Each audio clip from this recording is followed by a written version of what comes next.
In today's episode, I am going to share a finished object, a couple of half-finished objects, some new cast-ons, and I am also going to ask for your advice on one of my crochet blankets.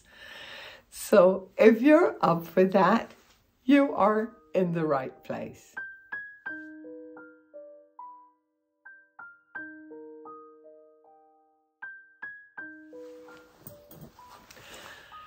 Hello everyone and welcome to my channel. My name is Pia and I am, as always, so very happy that you're joining me here today for a little chat about yarn and knitting. It's been a while since I last recorded. I've been sick. I've not been knitting a lot, so I don't have a ton of knitting to share, but I do have something. I have my sweater slash t-shirt slash vest, whatever we're gonna call this thing. I started knitting it. You saw it on my last episode that I had started knitting it in some drops yarn, some soft tweed and some brushed alpaca silk, and that I was using this very old drops pattern to knit it from. I made so many modifications that it doesn't really make sense to say that that's the pattern that I used. But before I get into the details of the modifications that I made, I'm just gonna stand up so that you can see the thing in all of its glory. So here it is, my sweater slash tee slash vest. Oversized, cropped, and with a split hem here, slightly longer in the back. And seriously, what is this thing? I mean, it's not a sweater. It's not going to keep anyone warm. It's not a t-shirt because it's a rather heavy material and way too warm to be worn as a t-shirt. And it's also not a vest because it does have sleeves. Short sleeves, but it does have sleeves. I have no idea what it is, but I do know that I love it dearly and I am wearing it on repeat. Which I actually think I will be all through fall and winter. So, modifications. I omitted all of the ribbing because I wanted, I didn't want a rib to cinch in the fabric. And since this is knit in some half brioche stitch, which was also a departure from the pattern, which was brioche, I decided to just omit the ribbing and just let the edges be raw. I made it much shorter. I added the split hem. Of course, shortened the sleeves significantly. I added some short rows up here to shape the shoulders and some short rows to shape the neck here. And rather than binding off stitches to create the neckline, I, as I said, used some short rows and kept the live stitches on my needle so that I could continue up and just knit the neckline from there. I also didn't use the stitch count given in the pattern because the pattern instructs to cast on 80 stitches. And when I am working in a brioche or half brioche, I prefer an odd number of stitches so that the edges are going to be the same on both sides.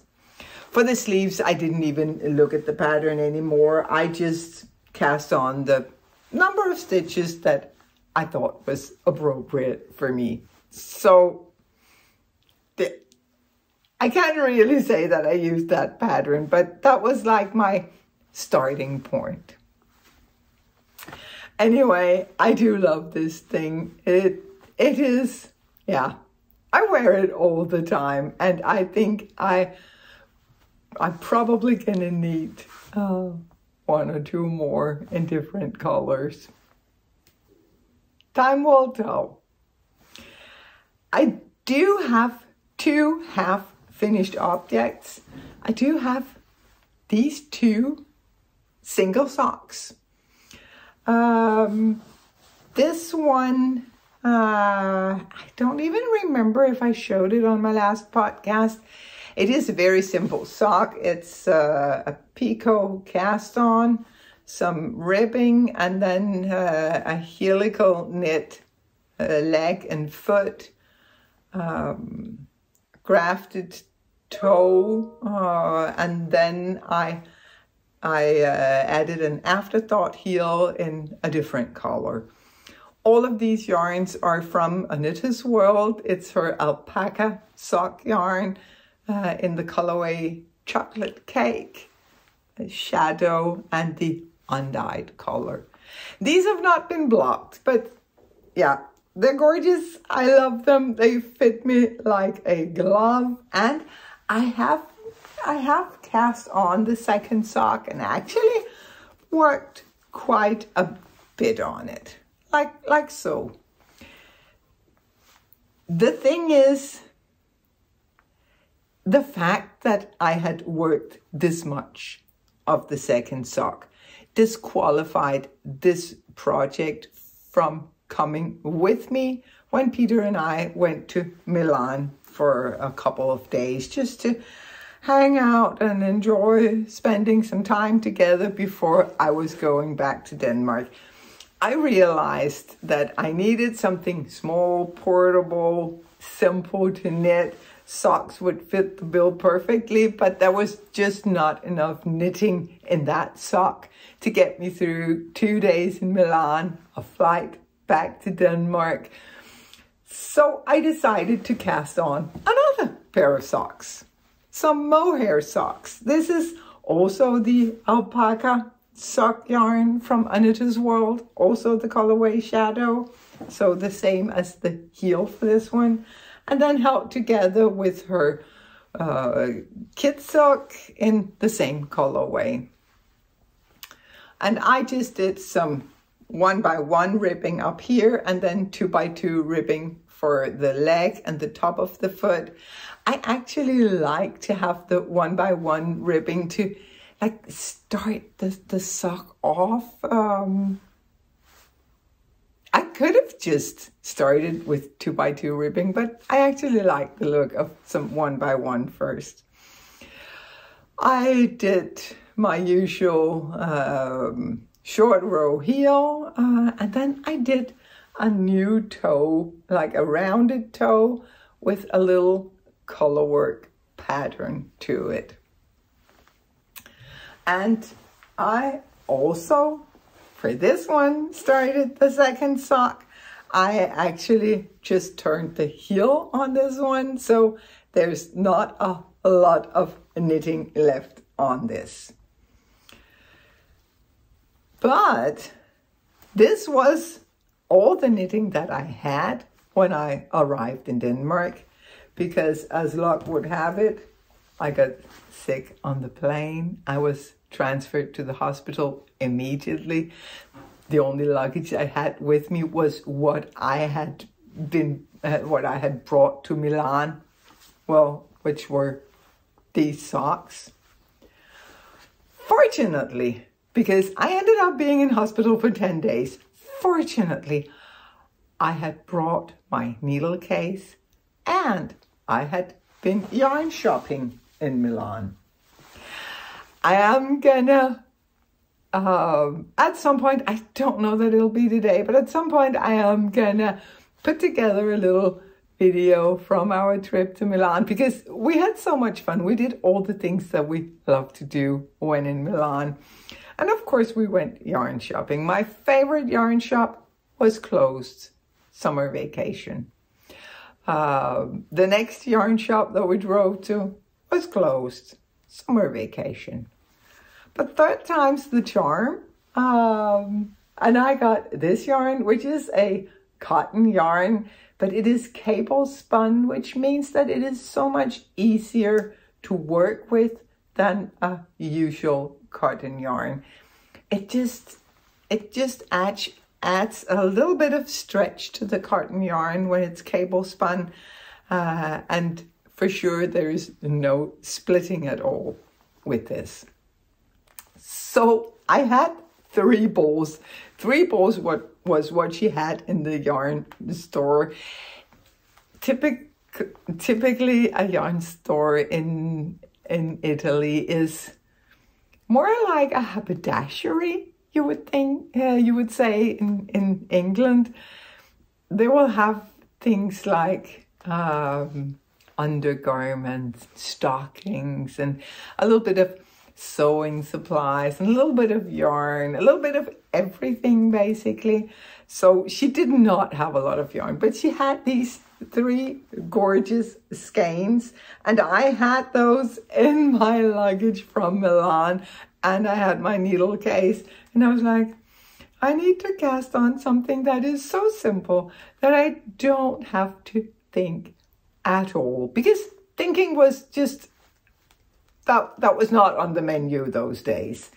So what I did is I cast on my cat number 3, the vest, the very, very simple vest that I have been knitting for years for myself and for all of my grandchildren. It is so simple because you just cast on some ribbing and then you increase for the shoulders until it fits. And then you knit it down. So I didn't have to read a pattern. I could just go ahead and try it on as I knit. In the hospital, I worked a little more than 1 inch of the neckline ribbing. That was it. I did enjoy having the project. I could like lay in bed, put the project in my lap and pretend to be knitting. That sounds so sad, but it was kind of sad. I missed knitting, but when I first came home, I couldn't even look at it. I was like, no. I was ready to pull it out or even just put it aside and forget about it.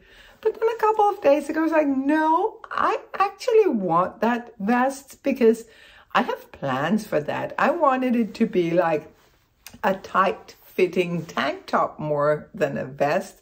I was not gonna keep it open at the sides as the cat number 3 is. I was gonna just knit it in the round and get a super versatile little tank top that I could wear under blazers and cardigans for the entire winter. So I picked it up. And I knit on it. And I'm so happy that I did, because this is going to be good. It's all wrinkly, but let's see if I can show you anyway. See here, the neck and then the shoulders, and I am working my way down the front so that once I am past the armhole, I can join to work in the round. Looks horrible, but it'll be fine as soon as it's blocked.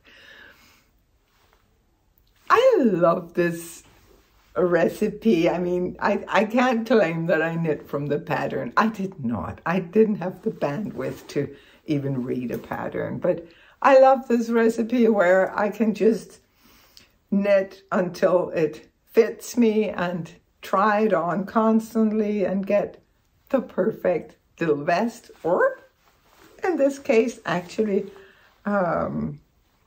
more like, wow, more like a tank top. So this has my interest now, but it did not in the first days at home. That was just, no, that was hospital knitting, or hospital not knitting, I should probably say. So in my first days at home, I cast on something new. Of course I did, because I needed something new.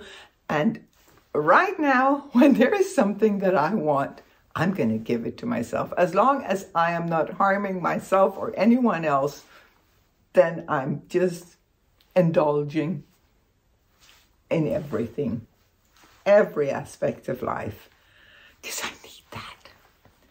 So what I did is I cast on my birthday vest that I showed a couple of episodes ago.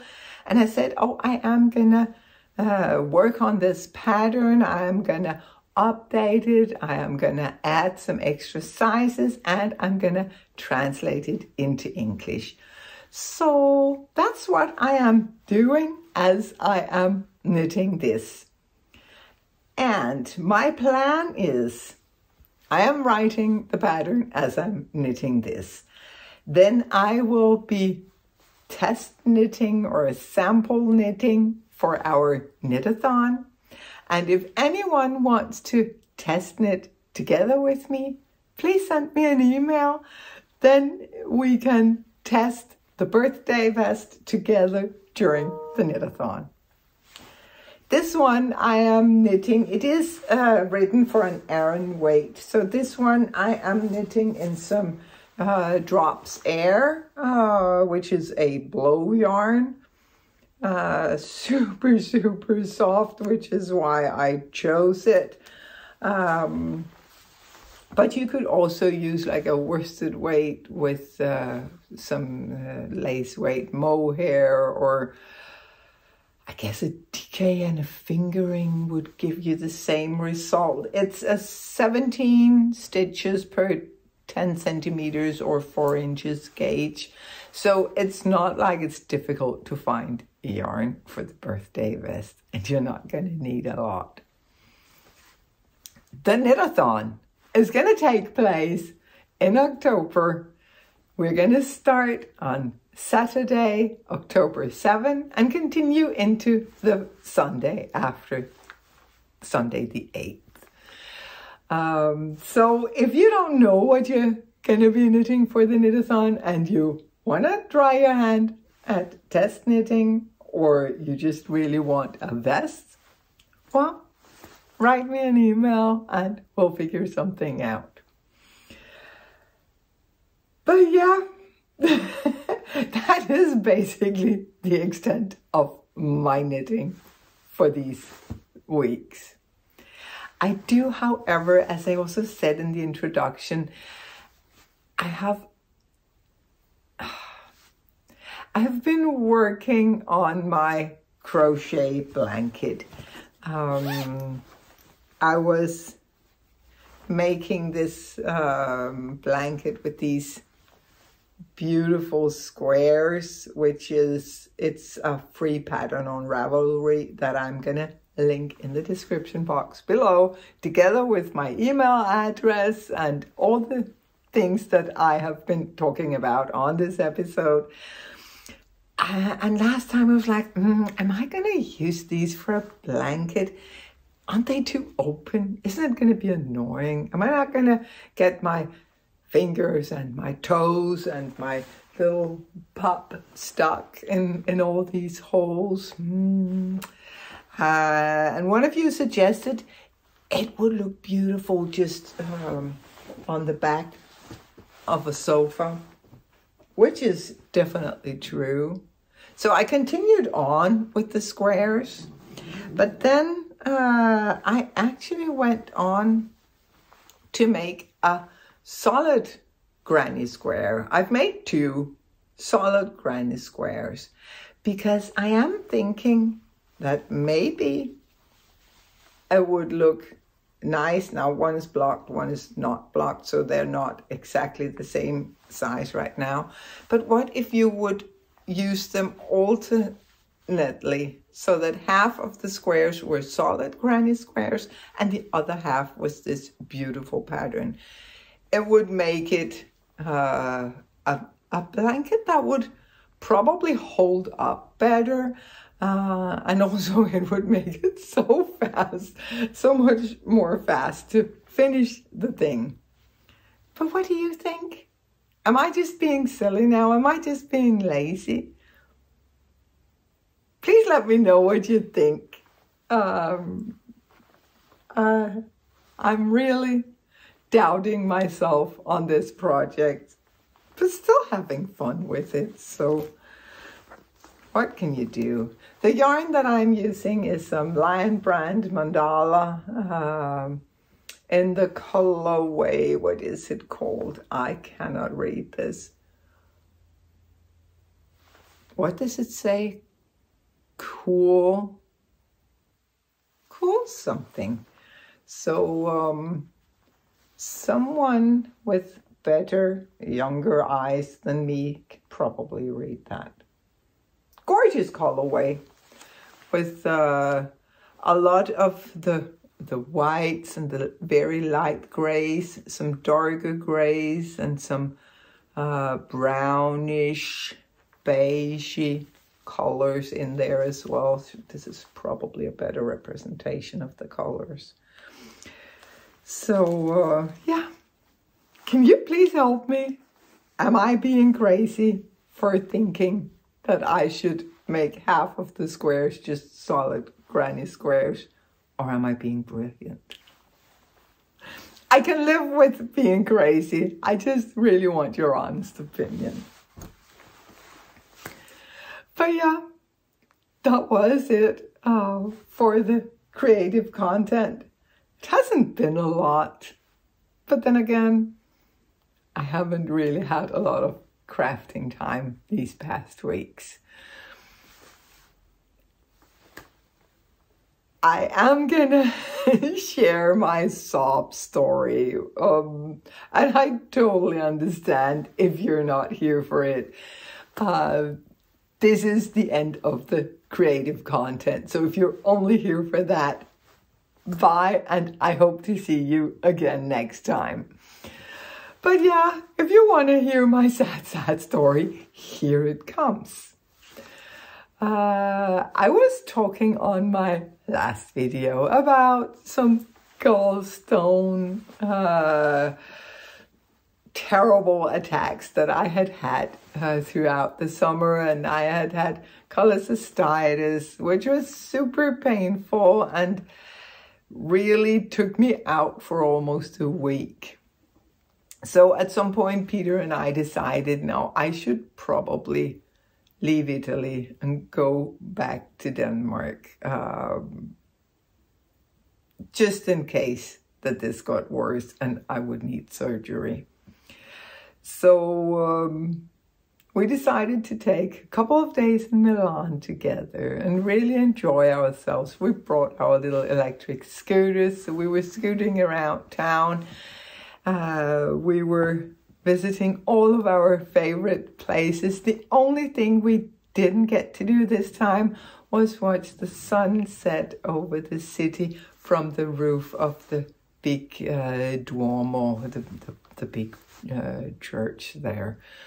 But we had some great food. We had some chill times just hanging out in bars and cafes, and we were chasing yarn, as I mentioned, and yeah, we really had a good time. And I remember when we were having lunch on the Wednesday that I was going to fly out Wednesday evening. We were having lunch together in Chinatown in Milan. And I was telling Peter, you know what? I don't even think I need to go back. I think it's over. I think there was probably only one stone and it has passed now. And he was like, yeah, we have the ticket. You should use it. And he dropped me off at the airport and all was good. I had some cake at the airport. I was knitting. And I went up into the plane. And the second that they announced that they were now closing the doors in preparation for takeoff, I got a gallbladder stone attack again. I had absolutely no painkillers with me because it was history. To me, it was history. It was over. That was not a pleasant flight. But a huge shout out to EasyJet for their super, super kind personnel up there. They called the medical team that then came up to help me get off the plane onto the hospital. And yeah, there was a lot of going back and forth, and it turned out that I actually, in addition to the cholecystitis, which had come back, also had a pancreatitis and a stone that was stuck in one of the narrow thingies leading. Anyway, not fun at all. It took forever. But finally, they were able to surgically remove the little demon inside me that was my gallbladder. And a couple of hours after surgery, I was like, whoop, I'm ready to go home. I went home to my son. We had a wonderful evening together. And then he went away. He didn't go very far, which was a good thing, because later that night I had to call him because there was internal bleeding. And I know how that feels. I've tried it before. It's such a specific form of pain. Like if you have had a child, you wouldn't necessarily be able to describe how it feels to give birth. But when that sensation presents itself again, you're like, I know what this is. Same thing with internal bleeding. So we had to rush me back into the hospital. I was on the table really fast, and they were able to remove most of the 1,000 milliliters of blood that was just floating around in me. The rest my body have to clean up on its own. And I know from experience that that is going to take some time. I really have to pace myself because I want to do everything, but I can't. Like today, I couldn't not make a video because I missed you guys so much. This place is like, it's my happy place. It's my safe space. I so enjoy it here, but I do know that I'm probably not going to be able to do much more than that today. I'm going to be tired after, but I have really enjoyed taking the time to chat with you guys, to show what little knitting I've been doing, and to feel normal, feel like myself again. So thank you so much for being here. Thank you for this wonderful community, all this friendship that I have found through this channel. I can never thank you enough. I am gonna end things here. I do think that I might be able to add some footage from Milan. I hope so. There are so many things that I really want to show you. Just in case you ever get to Milan, there are things that you cannot miss. But some of them are a little bit off the beaten track. So I will hunker down. I will edit all the little videos that we took when we were there. And I'm gonna put them at the end of this video.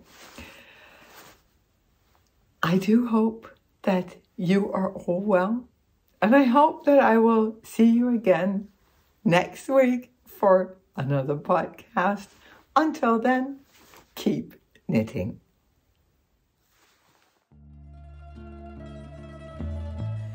Usually when we go to Milan, we prefer to bring our electric scooters, because then we can leave the car outside of the city and not have to worry about the mayhem that is Milan traffic. First stop on this trip was my favorite yarn store, Lana. I parked Peter at a nearby bar and went up there all excited with a fistful of money just to see that it was closed for the summer. All disappointed, I decided that we needed to go on to the next yarn shop on my list. And when that one was closed for the summer as well, I knew that I'd have to do something before actually asking Peter to continue on to the third shop. Finally, we found an open yarn shop, and I was able to get my hands on some yarn so that I could relax. We went down to the canals for an easy afternoon of just hanging out.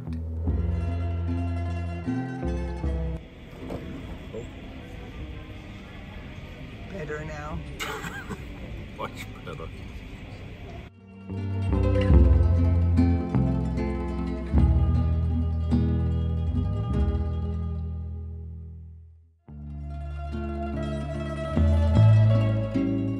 We ended up staying at the canals for so long that we had to rush through town in an attempt to get to the Duomo in time for us to enjoy the sunset from the rooftop of the Duomo. We didn't make it this time, but we enjoyed the sunset from the piazza, and after that we were so ready to go out, get a wonderful meal, and stroll back to our hotel through the dark, cozy streets of the city. Our hotel was right across from the castle, so the next morning we started out in the park of the castle, and after that we went over to Corso Como, the hippest street in Milan. It is home to my very favorite store, Dici Corso Como. It's a kind of a concept store. It's a boutique slash bookshop slash cafe slash gallery, and I always have to go just to enjoy all of the beauty.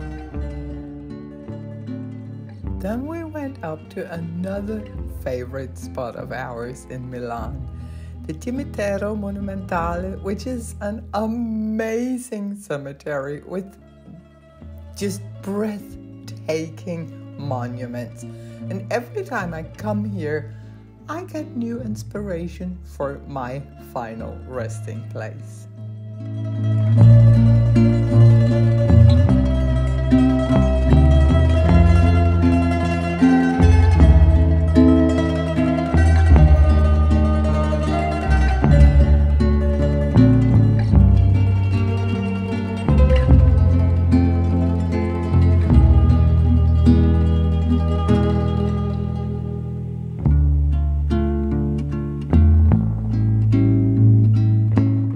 We spent some time at the cemetery, and then we went down to Chinatown for a wonderful lunch before we had to head out to the car in order to get me to the airport on time.